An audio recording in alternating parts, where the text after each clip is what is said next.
ಇವತ್ತು ಪ್ರಾದೇಶಿಕ ಪಕ್ಷ ಇವತ್ತು ನಮ್ಮ ದೇವೇಗೌಡರು ಇರ್ಬೋದು ಅಥವಾ ನಮ್ಮ ತಂದೆಯವರು ಇರ್ಬೋದು, ಈಗ ಹೇಳಿದರು ನರಸಪ್ಪ ಯಾವ ರೀತಿ ನಾವು ಕಷ್ಟಪಟ್ಟು ರಾಜಕೀಯಕ್ಕೆ ಬಂದಿರತಕ್ಕಂಥದ್ದು ಇರ್ಬೋದು, ಮತ್ತು ಇವತ್ತು 2 ಸಲ ಶಾಸಕರು ಹಾಕ್ಬೇಕಾಗಿತ್ತಂದ್ರೆ ಸುಮ್ಮನೆ ಯಾರ್ದೋ ಹೆಸರು ಹೇಳ್ಕೊಂಡಾಗ್ಲಿ, ಯಾರ್ದೋ ಹೇಳ್ಕೊತಾರೆ ಸಿಂಪತಿ ಗಿಟ್ಸ್ಕೊಂಡಾಗ್ಲಿ, ಮತ್ತೆ ಇನ್ನು ಯಾವುದೋ ಹೇಳ್ಕೊತಂದ್ರೆ ದುಡ್ಡು ಇದು ಮಾಡೋದಾಗ್ಲಿ, ಇನ್ನೊಂದು ಯಾರ್ದೋ ಪಕ್ಷದ ನಾಯಕರ ಹೆಸರು ಹೇಳ್ಕೊತಂದ್ರೆ ನಾವು ಇಲ್ಲಿ ಬಂದು ಓಟ್ ಕೇಳಿ MLA ಆಗಿಲ್ಲ.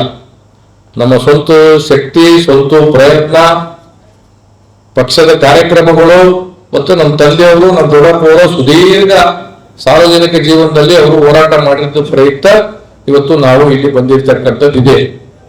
ನಾನು ಒಂದಾಗ ಅನೇಕ ಸಲ ಹೇಳಿರ್ತಕ್ಕಂಥದ್ದಿದೆ. ಈ ಟೀಕೆ ಟಿಪ್ಪಣಿಗಳಿಗೆಲ್ಲ ಉತ್ತರಗಳನ್ನ ಕೊಡ್ಬೇಡ ಅಂತ ಹೇಳಿದ್ದೆ, ಸಂಘಟನೆ ಬಗ್ಗೆ ಮಾತಾಡ್ರಿ ಅಂತ ಹೇಳಿದ್ದೆ ನಮ್ಮ ಜಿಲ್ಲಾಧ್ಯಕ್ಷ.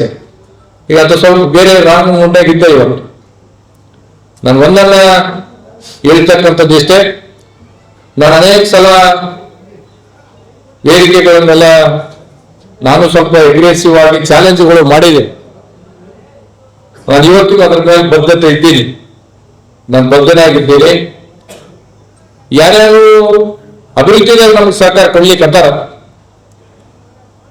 ಯಾರ್ಯಾರು ಅಭಿವೃದ್ಧಿಗೆ ಸಹಕಾರ ಕೊಡಕ್ಕೆ, ವಿಶೇಷವಾಗಿ ನನ್ಗೇನ ಹೇಳಿದ್ರೆ ಅದು ನಮ್ಮ ಇಂಡಸ್ಟ್ರಿಯಲ್ ಏರಿಯಾ ನರ್ಸರ್ ಗುಡ್ಸಿ ಅವರು ಸಂಘಟನೆ ಬಗ್ಗೆ ಮತ್ತು ಪಕ್ಷದ ಬಗ್ಗೆ